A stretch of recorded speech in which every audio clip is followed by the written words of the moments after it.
from practice to non-practice, from doing to being. Sometimes we are told too soon to do nothing, which is absolutely true. But as long as we have a sense of doership, it might not mean anything for one who has a strong sense of doership. So we have to address what has to be addressed properly. So every person is different, has a different level of consciousness and space around the individuality. So we have to adjust for ourselves, because we are absolutely unique. There is no people like me in the world. So it's a customized path. A tailor-made life is adjusting the path specifically for you. Nobody sees the world as you see the world, and nobody has whatever hindrances, energy block, or whatever identification at any level. It's your own way to experience life. So it's important to understand that and to feel free to adjust, to be practical, not just theory and hear things like you are that and you have nothing to do, but for me it means nothing. And it's confusing, because in my daily life I feel so messed up, and I react to things maybe too much or in a strong way, and I feel not balanced, but I keep on repeating I am that, and I am the self, and there is nothing to do. Yes. So it depends really where you stand. Only you know where you stand now. So adjusting is like a kind of scaling, of the sense of doership. So it's very specific for you and for everyone. So to play with both, with whatever sense of doership is there, so it's addressed as practice, doing. So we might need to bring back attention to the center, maybe to the third eye, or with our a mantra, or thinking of our master, guru if we have, or to the breathing, or just to be in the moment, the present moment. Any practices, there are many teachers and path practices. So to use this part, which is in identification as an individual with a sense of doership, to use it, it's like there is a word in Sanskrit, bogha, which means to experience consciously.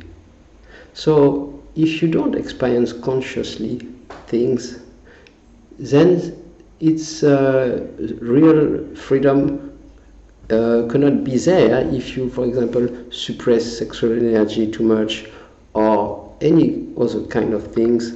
Then it might be stuck in the system, and we are in a controlling system, in a sadhana practicing, and I've been myself a lot in that, and you fall in dryness, trying to control things and to be free from any kind of things like that.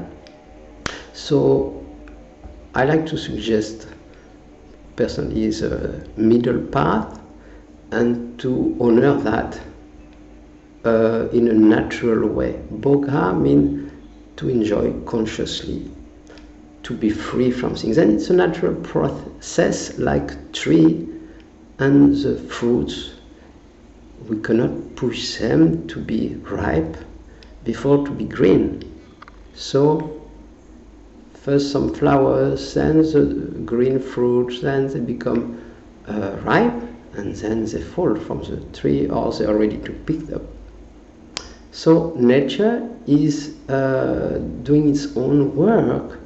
So the experience of using the sense of free will, which we are told is illusory.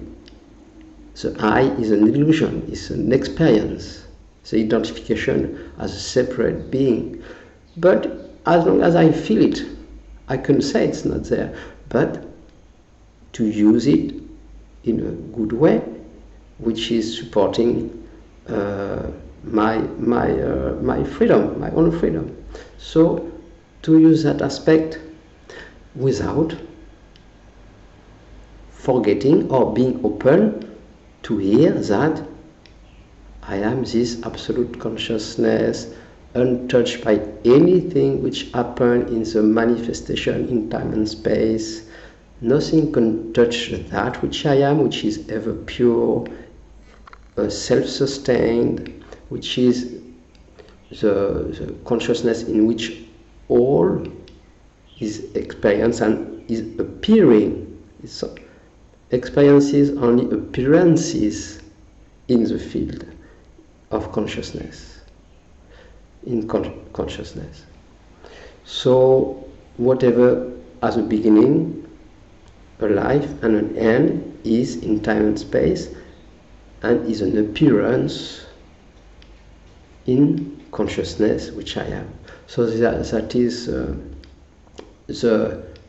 all the part which is a being, and the other part which is more the human part, which is experiencing the plane of time and space and duality. So I would like to suggest to do your own mix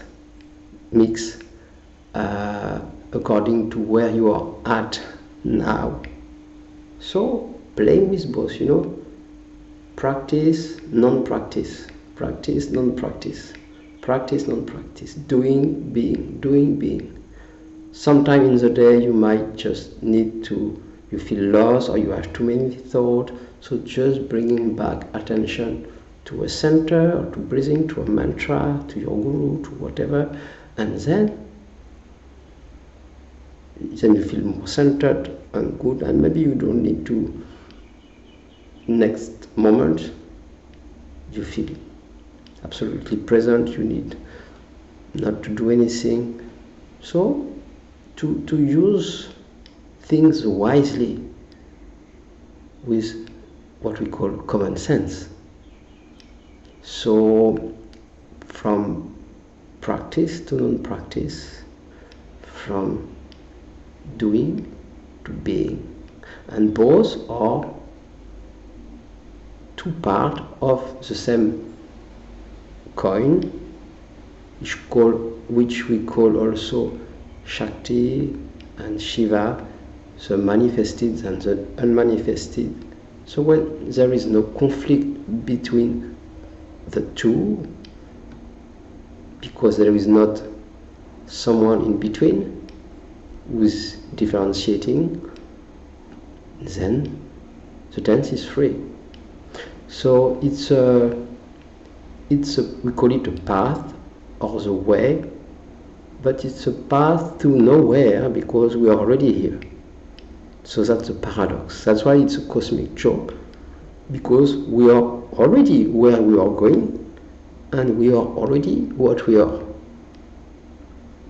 But we play ignorance. It's like consciousness is playing to be ignorant, having lost its own awareness. It's a play. It's like a masquerade, like a mask. Consciousness put a mask and pretend to be ignorant and play a show on the stage.